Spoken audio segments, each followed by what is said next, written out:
Thank you for the gift link, chatter. So as Donald Trump was sworn in as the 47th U.S. president on Monday, he was surrounded by his family, donors, wealthy tech executives. Just a few feet farther away stood a political newcomer who has been credited with encouraging lots of votes, Joe Rogan. The fact that Rogan, the host of the world's most popular podcast, watched from the Capitol Rotunda as Republican luminaries like Florida Governor Ron DeSantis were confined to the overflow, speaks volumes about the new dynamics at play in Washington and the media writ large. Over the past 2 years, a set of massively popular podcasters and streamers cemented themselves as the new mainstream source of information for millions of young men, and according to new Bloomberg analysis, used their perch to rally those constituents in support of Trump and the political right. In an effort to understand the media diet of a generation, Bloomberg watched and analyzed over 2,000 videos from 9 prominent YouTubers. The YouTubers were Aiden Ross, Andrew Schulz. Well, Aiden Ross is a kick streamer, but the Nelk Boys of the Full Send podcast, Logan Paul of the Impulsive podcast, Joe Rogan of the Joe Rogan Experience, Theovon this past weekend, Sean Ryan of the Sean Ryan Show, and Preceding Bet-David of PBD Podcast, and last but not least, Lex Fridman of the Lex Fridman Podcast. Reporters reviewed nearly 1,300 hours of footage from their channels, mapped out the podcasters' guest networks, and quantified the frequency of key political messages that they distributed to tens of millions of subscribers each day. To hear them tell it, America's in a desperate place, destabilized by soaring inflation, migrants streaming across the border, and the beginnings of the Third World War. Gender politics have gotten out of hand, while schools and the medical establishment duped the public. All true, baby. All true facts stated. You know what I'm saying? The same message was communicated in Trump's inaugural address on Monday. Now that Trump is back in power, the broadcasters are well positioned to help build support for this political agenda. For his political agenda. Why did you read Patrick's name with an Indian accent? Patrick Bet-David? Do you think that's an Indian accent? No, that's Patrick Bet-David's accent.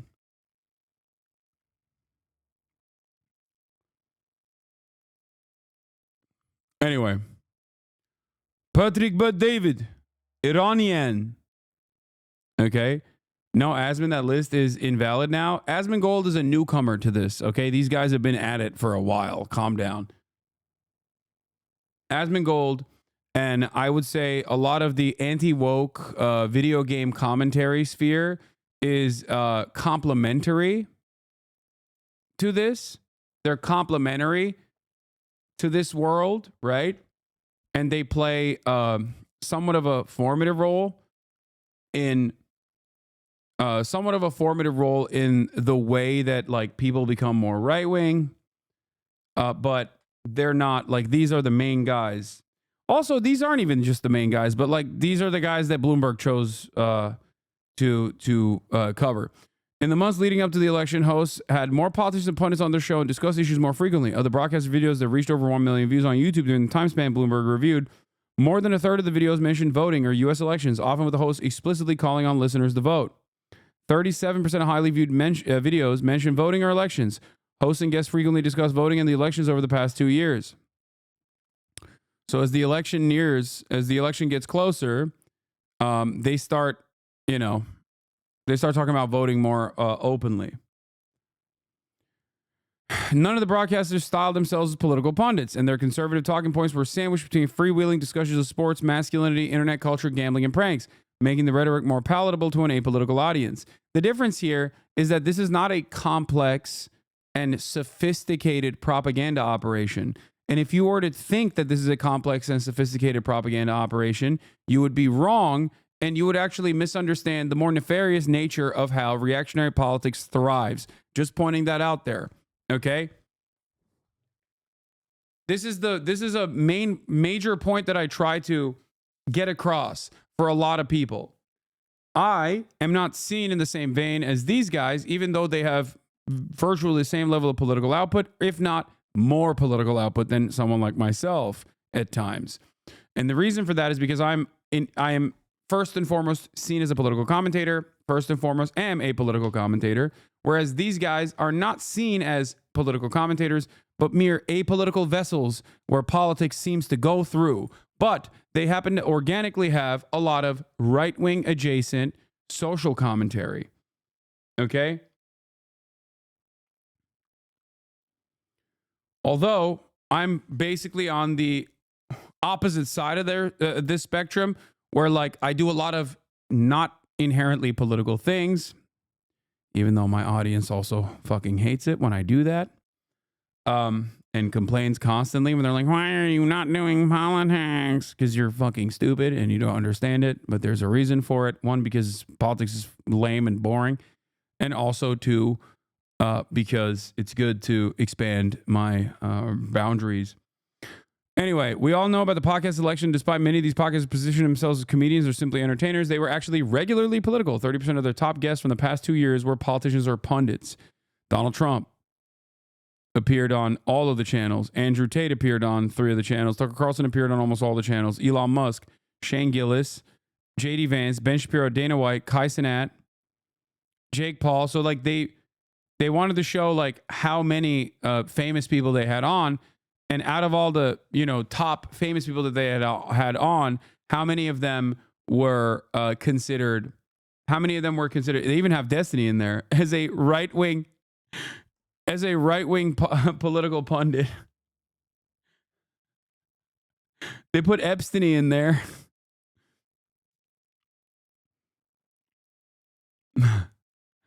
Even more interesting, they and their guests often talk about the same topics and ideas, which mostly align with Trump's agenda. Voting is a topic, whether arguing the 2020 election was stolen or urging their audience to vote, came up in 37% of the episodes over the past 2 years.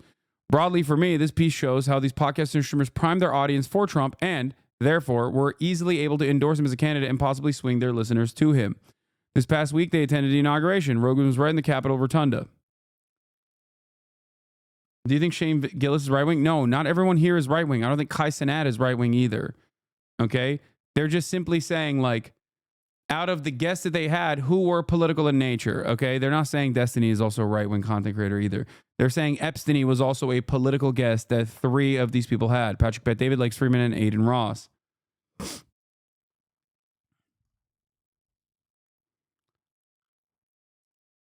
The ones that they have bolded out are political guests. This is a list of like some of the top guests that have been on almost all the podcasts, okay? That's it.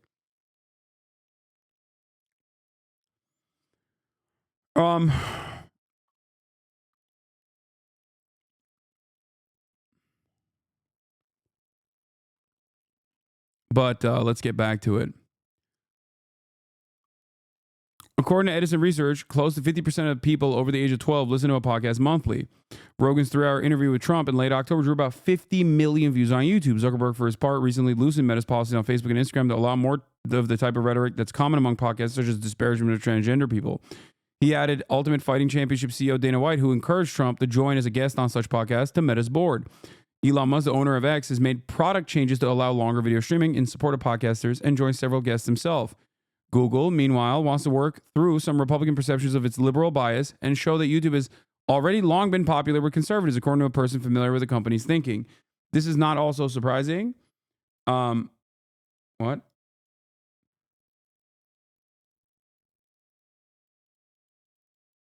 What are you guys arguing about? Shut up. Anyway, YouTube has always been a fairly right-wing, like had a pretty robust right-wing media ecosystem. And therefore, it was always funny when people tried to make the false assertion that YouTube was woke or something. I mean, YouTube played a pretty formative role in the right-wing media ecosystem being created, and actually many people going down the right-wing rabbit holes and becoming more far-right than they previously were before they started encountering the YouTube videos of Joe Rogan, and then slowly but surely through a sequence of guests that Joe Rogan had on his podcast, become fans of the likes of Milo Yiannopoulos or Stefan Molyneux or Gavin McInnes or numerous other people. Over the weekend before the inauguration, many of the podcasts were coveted guests of the parties hosted by YouTube, Spotify, and other organizations. YouTube declined to comment. Spotify said podcasts offer candidates a direct and influential way to engage with their audiences, noting that both Trump and Democratic rival Kamala Harris took advantage of the medium. I think that this is also an abdication of duty from the Democratic Party and the awful ways in which they campaign, that basically all of these websites are completely captive to the right-wing politics. And there was a lot more initial investment, a lot more upfront investment to pumping as much right-wing commentary and right-wing propaganda on these platforms as possible from the likes of institutional investors into mainstream media outlets, as well as independent media outlets like the Daily Wire. That's precisely the reason why you have the likes of Ferris Wilkes, for example, an oil baron in Texas who was recently in some controversy by the Texas state legislature for virtually buying out Texas politicians, key Texas politicians like the Attorney General Ken Paxton, and also the lieutenant governor, and even the governor Greg Abbott was being yelled at by the Texas state legislature in a bipartisan manner for his direct involvement in influencing Texas state affairs. That person is also the primary investor of the Daily Wire and Prager University, which is now owned by the Daily Wire, just so you understand. These guys also happen to be Republican Party mega donors across the board, oil barons. Now, that's what you need to understand, is that the same people, there's a cross-pollination between independent right-wing content creators and also right-wing mainstream media outlets such as Fox News. But that can only happen because the right-wing political operatives are aligned almost entirely with the political goals of the Republican Party. Okay? And the political goals of the Republican Party are completely aligned with the interests of the super wealthy. The problem with the Democratic Party not being able to recreate this exact same thing is because the Democratic Party presents itself as an anti-corporatist party, or at least is supposed to present itself as an anti-corporatist party, but it is a pro-corporate party in the same vein as the Republicans are. Having said that, however, the voters of the Democratic Party are not as pro-corporatist as the voters of the Republican Party are. And this is precisely the reason why there is a massive divergence with the interests and demands being made by the base of support within the heart of the Democratic Party and what the Democratic Party actually ends up doing in the legislative side versus the needs and demands that are oftentimes culture war silliness made by the base of support at the heart of the Republican Party. Part of that is because the base of support of the heart of the Republican Party that are culture warriors, right, want things that are harmful to other social groups, but oftentimes simply marginalized populations, and don't actually disrupt the pro-capitalist hierarchical order. On the Democratic Party side, however, the culture warriors that want or demand things oftentimes want like diversity, representation, and the like, things that I don't have an issue with, things that I think are good. Having said that, however, they also want things that aren't necessarily great for capital owners, things that are not necessarily great for our corporate mega donors, right? Things that are inherently anti-capitalist, things that are inherently going to diminish profit margins, like free healthcare. So the Democratic Party will present itself as defenders of the working class without actually offering anything, any material benefits to the working class when they come into power. This creates a lot of resentment and hostility from the base. This is why I always say Republicans are afraid of their base. Democrats run away from their base. The Democrats despise their base of support. The Republicans actually love, hug, and kiss their base of support, no matter how radical the base of support might be. But ultimately, the radical politics of the Republican base are not disruptive to the capitalist order. They're not disruptive to the interests of the bosses, the interests of corporations. The Democratic Party's base of support, however, wants a litany of different things that are objectively good for improving the material conditions of the American labor force. And that's precisely the reason why the Democrats oftentimes spend more time disciplining its base and also purging its ranks with what they declare as radicals, people like Bernie Sanders. Or oftentimes they try to ensure that the progressive or radical members of the Democratic Party are made to be servile, made to be docile. They will, capture them and essentially commodify them. This also creates additional resentment within the base of support that goes, I just please, like, I don't want trans people to die, but I also want to make sure that everyone has health care. What the hell's going on? Okay. Anyway, let's continue. With the podcast's audience is skewing about 80% male on average, according to people familiar with the show's listener demographics, the host connected directly to a voting bloc that helped propel Trump back to the White House. Of the 903 podcast guests tracked by Bloomberg in the past, only 106 people, or 12%, were women. Men, and particularly white men, have long made Trump's core support base, but in November's election, young men swung especially hard to the right. More than half of men under 30 supported Trump, according to the AP Votecast survey of more than 120,000 voters, though outgoing President Joe Biden won the group in 2020. Exit polls have shown that Trump received more support from young men than any Republican candidate in more than 2 decades. We definitely help with the young male vote, Kyle Gerard, a member of the Nelk Boys, said in an interview. On the podcast, we just speak our mind, try to be true to ourselves, and say what we think. Above all, the broadcasters described American men as victims of a Democratic campaign to strip them of their power, a comforting message to a dispirited audience. These days, young men are lonelier than ever, with those aged 18 to 23 the least optimistic about their futures and having the lowest levels of social support, according to Equimundo's 2023 State of the American Men report. Trump and his allies showed up for young men in places where they were already spending their time and supplied them with answers. That's right. This is important to understand, and it's important to address. Young men are friendless and getting absolutely no pussy whatsoever.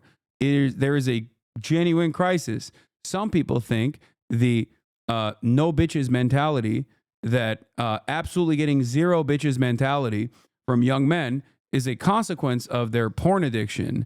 I certainly don't think so. I think that there is something far worse than just like being deeply and cripplingly addicted to porn. But then again, when I was growing up, porn was not as readily accessible. So maybe readily accessible and readily available pornographic material might have actually warped the brains of young men. But in any case, there is a coochie crisis for sure.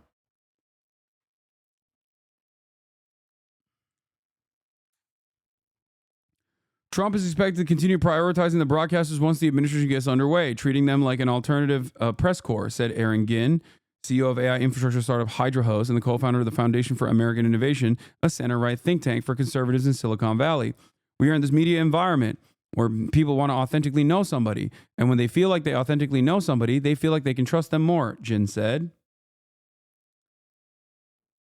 So use women as bait, want to go get laid, go left. Wait, what? No, that's obviously not what I'm saying. And I don't think you are implying that I'm saying that. But I will say, whether you were genuine in that as a criticism or not, that is how a lot of people perceive the left. Like constantly in a state of misunderstanding people and weaponizing those misunderstandings in the most annoying ways possible. So the left does, and I'm not talking about the Democratic Party, I'm talking about the actual left here. The left does have a marketing problem. The left does have a branding problem. Now, I am of the mindset that the left's branding problem is marginal and inconsequential in comparison to the far more obvious problem that the left has, which is that it's the only group of people that are dedicated to anti-capitalist thought and anti-capitalist sentiment being expressed when, Red Scare propaganda and the Cold War has purposely gutted the American labor force and also any kind of, political dissidents that might have even remotely anti-capitalist thought baked into their commentary. This is precisely the reason why I am one of the only people alongside like many other content creators that have very little impact in this space in comparison to the endless, unlimited faucet of right-wing misinformers.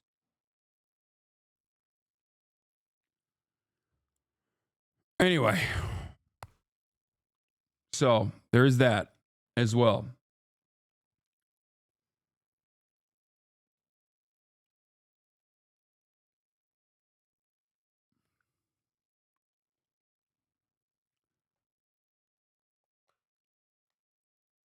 This report should have talked about the people on the sidelines that are sometimes accidental initial funnel into this world. For example, how Rage always praises and hangs out with the likes of Sneeko, how Kai always mentions that Aiden is the best streamer ever, or how even Speed, as much as I like him, regularly collabs with Aiden as well. This web, intentional or not, is much larger than this single circle, in my opinion. Yes, these guys are massive content creators and are inherently also seen as quote unquote apolitical.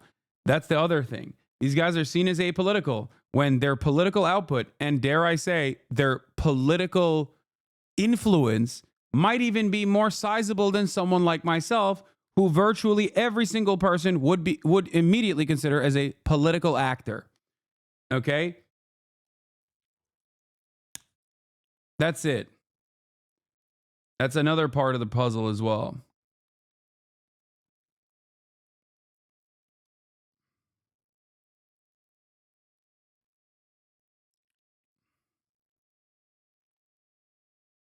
Anyway, I've seen the rise of people using the phrase idpol, and I wonder what to do with it, because I agree sometimes, but it needs to be done with so much precision. I think a lot of people lack.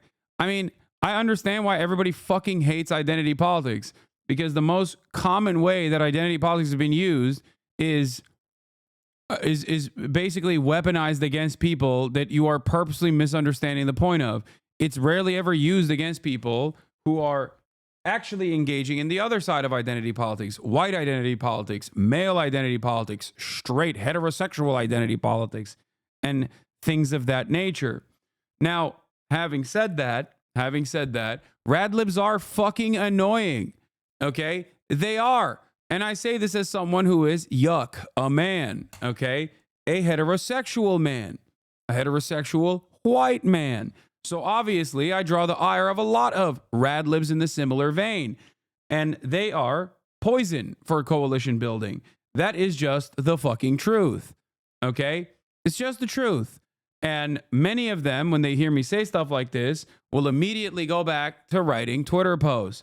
But ultimately, they're no motion ass motherfuckers. They got no motion whatsoever. So it doesn't really matter. So I let them chirp all day, every day. Okay? Now, while they don't have any motion, they're still annoying. And people can fucking see them be annoying. And people actually say, well, this is how all of these woke lords are like. Okay? This is how all of them are like. This is just how they operate. And I happen to believe that a lot of that radlib shit actually stems from a sense of powerlessness. Okay? That's where it comes from. They just know that they have no motion whatsoever, and they can't make political changes. They can't make systemic changes. So what do? They constantly engage in cultural critique. Constantly, in the most annoying ways possible. Okay? And inherently reactionary cultural critique.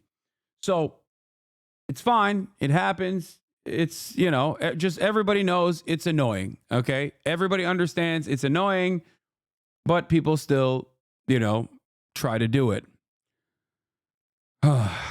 One example I will use of radlibs that used to have a lot of motion at the peak of the radical liberal anti-Trump resistance train in the first first Trump victory, in the aftermath of the first Trump victory, that kind of has died out, was the fact that there was a black lady on Twitter that said Indians are smelly. Then the white Cambridge University PhD olfactory writer person said, hey, this is really messed up. Don't call Indians sweaty. It's always shocking when I see other women of color put other women of color down and call them smelly. Okay? And then, lo and behold, the radlibs came after Dr. Allie Lukes and made her delete that tweet.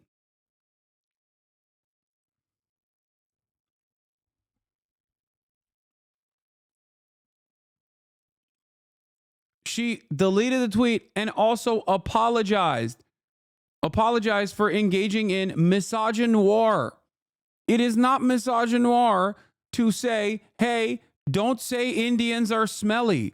What the fuck are we doing? That is insane. The smell PhD lady was correct. Okay? It does not matter Bro, why do you always have to talk about black women L's? Like, look away. It's embarrassing, please. Okay, I'm just using this as one example. Okay? The point is that is the last time that's the first time in a long time where I saw that kind of like rad lib idiocy run amok. Okay? And it got a lot of motion. What is this? I don't want Smell Lady to comment or quote tweet on indigenous issues, people, or smells. I think she's collecting information and sourcing free labor and then trying to facilitate conversation about race. Like, sometimes when I read stuff like this, I genuinely think, like, did a CIA officer write this? And then I realize, like, no, this is just how people are. They're just mentally ill. I'm sorry.